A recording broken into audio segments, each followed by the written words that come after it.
ایک بہت بڑا پروپیگنڈا پاکستان کے خلاف یہ کیا جا رہا ہے کہ ہم اپنے ڈیفنس پہ بہت زیادہ خرچ کر رہے ہیں، نیوکلیر اور میسائل پروگرام پہ خرچ کر رہے ہیں، ڈیفنس کا بجٹ ختم کر دینا چاہیے، فوج کو توڑ دینا چاہیے، چھوٹا کر دینا چاہیے، فوج بجٹ کھا جاتی ہے. یہ ساری باتیں ہمارے اوپر خرافات مسلط کرنے کی میسو پروپیگنڈا کیا جاتا ہے. فوج کرپٹ ہے، فوج کے ادارے خراب ہیں. اب ہم آپ کو ایک واقعہ سناتے ہیں. یہ قدرت اللہ شہاب نے شہاب نامہ میں لکھا ہے، and I would like to quote this here. Qudrat Ullah شہاب اپنی کتاب شہاب نامہ میں لکھتے ہیں کہ 1959 میں، ڈیٹ یاد رکھیے گا، 1959 میں جب میں یونیسکو کے ایگزیکٹو بورڈ کا ڈائریکٹر تھا تو میرے مراسے میں ایک صاحب سے ہو گئے جو مشرقی یورپ کے باشندے تھے. ان کا ملک روس کے حلقہ اقتدار میں جکڑا ہوا تھا. وہ اس بات پہ سخت ناراض تھے. ایسٹرن یورپ کا کوئی صاحب تھا، انگریز عیسائی ہوگا ظاہر ہے. اس نے قدرت اللہ شہاب سے کہا کہ گو کہ روس اور امریکہ ایک دوسرے کے دشمن ہیں، لیکن بعض باتوں میں اپنے مفاد کی خاطر دونوں ایک ہی پالیسیز اختیار کر لیتے ہیں اور ایک دوسرے سے تعلقات بڑھا لیتے ہیں. قدرت اللہ شہاب نے پوچھا مثلاً، انہوں نے کہا مثلاً پاکستان. میری درخواست پر انہوں نے وضاحت کی. قدرت اللہ نے جب ان سے پوچھا تو وضاحت کرتے ہیں، یہ بات ڈھکی چھپی نہیں ہے کہ پاکستان کی مسلح افواج کا شمار دنیا کی اعلیٰ ترین افواج میں ہوتا ہے. یہ حقیقت نہ روس کو پسند ہے نہ امریکہ کو. روس کی نظر افغانستان کے علاوہ بحیر عرب کی جانب بھی ہے. یاد رکھیے 1959 کی بات ہو رہی ہے. 79 میں سوویت انویژن ہوتی ہے اور وہ بالکل افغانستان سے وارم واٹرز کی طرف جا رہے ہیں. 20 سال پہلے یہ باتیں سب کو پتا تھی کہ پورا گیم پلان کیا بلٹ ہو رہا ہے. اس کے علاوہ روس کو بھارت کی خوشنودی بھی حاصل کرنا ضروری ہے. ان تینوں مقاصد کی راہ میں جو چیز حائل ہے وہ پاکستان کی فوج ہے. یاد رکھیے گا، یہ ایسٹ یورپین 1959 میں کہہ رہا ہے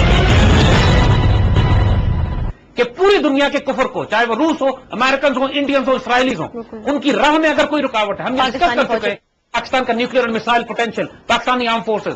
اس وقت مڈل ایسٹ میں بھی ہماری وجہ سے امن اور استحکام ہے، اور اس خطے میں بھی، ساؤتھ ایسٹ ایشیا کے اندر بھی خطے میں اگر پاکستان کے آرم فورسز کو آپ نکال دیتے ہیں تو اس کے بعد نہ اسرائیل کو کوئی روکنے والا ہے نہ ہندوستان کو روکنے والا ہے. 1959 میں ایسٹ یورپین وہ کہتا ہے امریکہ کا مقصد مختلف ہے.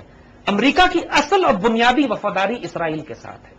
یہ بھی سب جانتے ہیں کہ اگر کسی وقت اسلامی سطح پر جہاد کا فتویٰ جاری ہو گیا تو پاکستان ہی وہ واحد ملک ہے جو جہاں کی مسلح افواج اور نہتی آبادی مزید کسی حکم کا انتظار کیے بغیر جہاد سے سرشار ہو کر اسرائیل کے خلاف اٹھ کھڑی ہوگی. یاد رکھیے یہ بات ایسٹ یورپین کہہ رہا ہے 1959 میں قدرت اللہ شہاب کو.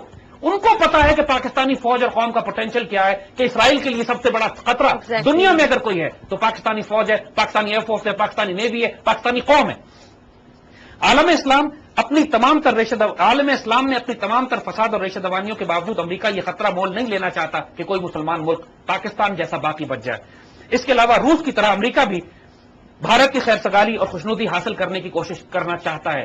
59 میں جب انڈیا پوری طرح روسی کیمپ میں تھا اس وقت کی بات کہی جا رہی ہے کہ الٹیمیٹلی امریکنز کوشش کریں گے کہ انڈیا سے تعلقات بہتر کریں، جو آج دیکھ رہے ہیں. پاکستان کی مسلح افواج روس، امریکہ اور بھارت کی آنکھوں میں کھٹکتی رہتی ہیں. اس لیے تمہاری فوج کو کمزور کرنا ان تینوں ملکوں کا بنیادی نصب العین ہے. قدرت اللہ شہاب کو یہ بات 1959 میں ایسٹ یورپین بتا رہا ہے. اس بات کو ذہن میں رکھو کہ تمہاری مسلح افواج کو کمزور کرنے کے لیے ہر قسم کا پروپیگنڈا کریں گے، اسلحہ بھی روکیں گے، ملک کے اندر بھی پالیسی جیسے بنائیں گے، ڈس انفارمیشن اور جھوٹ بھی پھیلائیں گے. جاری ہے.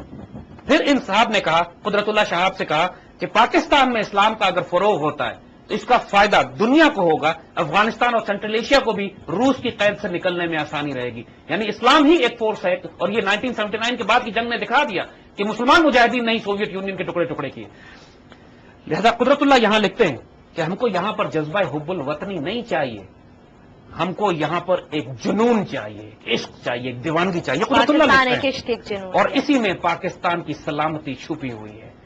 دیکھیے ہم یہاں پر اپنے اس پورے پروگرام کو کنکلوڈ کریں گے کہ قدرت اللہ 1959 میں جو بات کنکلوڈ کرتے ہیں کہ پاکستان کی حفاظت کے لیے، اس کے دفاع کے لیے ایک عشق اور ایک جنون کی ضرورت ہے. یہی ہمارا سلوگن بھی ہے، پاکستان ایک عشق ایک جنون. ہم نے یہ جو ساری ڈائمینشن ڈسکس کی ہیں، ہم نے جیو پالیٹکس بھی ڈسکس کی، ہم نے ہسٹوریکل پرسپیکٹو بھی ڈسکس کیا، ہم نے اسپرچل انٹیلیجنس بھی لی، اور تمام بزرگوں سے لیے صرف ایک سورس کو نہیں لیا. احادیث مبارکہ سے شروع کر کے آج کے دور کے جو فقراء اور اولیاء اور بزرگ اللہ کے صاحب بصیرت افراد، ان تمام نے جو کچھ کہا ہے پاکستان کے حوالے سے، ہم نے اس کا ایک ٹکڑا اکٹھا کر کے آپ کے سامنے رکھ دیا.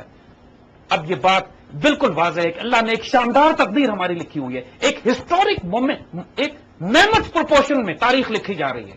ایک امیزنگ ڈائنمکس ہیں جو فورسز ہیں شفٹ کی جا رہی ہیں کائنات میں.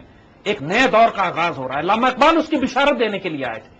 علامہ اقبال اس کی خوشخبری دینے کے لیے آئے تھے. انہوں نے بنیاد متعین کی تھی اور آنے والے دور کی ڈائریکشن، سمت اور آئیڈیالوجی دی تھی. پاکستان بنایا، قائد اعظم دیے، امت کو بیدار کیا. ان کا کلام آج بھی اس امت کو ریوائیو کرے گا عروج پہ لے جانے کے لیے. وہ ہمارا ایک الگ مشن ہے جس کو ہم ساتھ لے کر چل رہے ہیں، اقبال کی آئیڈیالوجی کو ریوائیو کرنا. لیکن آپ جب تک کہ پاکستان کے رول کو نہیں سمجھیں گے، جب تک یہ نہیں سمجھیں گے کہ قیامت تک کی آنے والی دنیا میں اللہ نے پاکستان کو سینٹر آف گریوٹی بنایا. یہ ملک سیکرڈ ہے، یہ مدینہ ہے. اس ملک کی خاطر جان مال عزت آبرو قربان کرنا سستا سودا ہے. اس پر کبھی کمپرومائز مت کرنا. اور یہ بھی بات واضح ہے کہ اس ملک میں اعلیٰ ترین شاندار قیادت آنے والی ہے. یہ جو حکمران یا وہ لوگ جو اس پاکستان کو نقصان پہنچانے کے لیے، اپنا پیٹ بھرنے کے لیے، اپنی شہوت کے لیے یا اپنی خواہشات نفس کے لیے اس ملک کو لوٹ رہے ہیں، تباہ کر رہے ہیں، بد نصیب لوگ ہیں. یہ تباہ برباد کر دیے جائیں گے. ان میں اگر ذرا بھی ہوش ہے تو توبہ کریں، اس صالح علیہ السلام کی اونٹنی کو نقصان نہ پہنچائے، ورنہ ان کو رون دیا جائے گا اسی طرح جس طرح صالح علیہ السلام کی قوم کے ان افراد کو روندا گیا تھا جنہوں نے اس اونٹنی کو نقصان پہنچایا. اللہ اس پاکستان کا حامی و ناصر ہے اور اللہ ہمیں ان لوگوں میں شامل کرے کہ جو اس پاکستان کی حفاظت میں، اس کے دفاع میں جان مال عزت آبرو قربان کرنے والے ہیں، جو غزوہ ہند میں جن کا نام لکھا جائے گا، جو حضور کی بشارت کے مطابق شہید ہوں گے تو افضل الشہداء ہوں گے، اور اگر بچ گئے تو جہنم کی آگ سے آزاد غازی ہوں گے. انشاءاللہ یہ ہمارا نصیب ہے. بہت شکریہ زید صاحب. آئی تھنک آج جتنی بھی باتیں ہم نے ڈسکس کی ہیں وہ اتنی پازیٹیو ہیں کہ ایک وہ پاکستان کے بارے میں جو نیگیٹو امیج، اسپیشلی جو یوتھ کو ایک وہ نیگیٹو کر دیا جاتا ہے، وہ ذہن سے آج نکل گیا میرے خیال سے. And this is so fascinating. Even I myself feel like become a part of غزوہ ہند. Thank you so very much Zaid صاحب. ویورز، آئی ہوپ کہ آپ کے لیے آج کا یہ پروگرام جو ہے بہت فیسنیٹنگ ہوگا. ہم نے اس میں بہت سارے واقعات پورے سلسلے میں ڈسکس کیے نعمت اللہ شاہ ولی کے. اسپیشلی یوتھ کو میں کہوں گی کہ پاکستان کے سنہرے مستقبل کی تاریخ، جیسا کہ ہم بار بار کہتے ہیں، لکھی جا چکی ہے. اپنے آپ کو اس سنہرے مستقبل کا حصہ بنائیے. انشاءاللہ براس ٹیکس میں اگلے مزید